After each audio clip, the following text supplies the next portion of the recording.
How to relieve the coughs with natural herbals. A cough is the body's way of cleaning its airways, and many times it is a reflex that cannot be controlled. Coughs come in many forms and they can be irritable, mostly at nighttime. They are usually caused by throat or chest infections. Ingredients: take 1 glass of warm water and pour some lime juice and a teaspoon of honey in it and consume it once or twice on a daily basis. Take 1 tablespoon of pepper powder and boil it in a cup of milk. Also add on a pinch of turmeric to it. Put some sugar for taste. Drink it once in a day for about 3 days.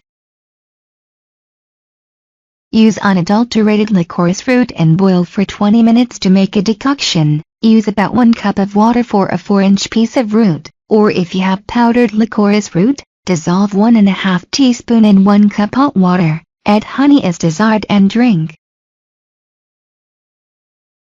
I hope you watching the video about how to relieve the coughs with natural herbals. Subscribe to our channel and learn more new things. Thanks for watching video. Subscribe, comment, like and share. Thank you.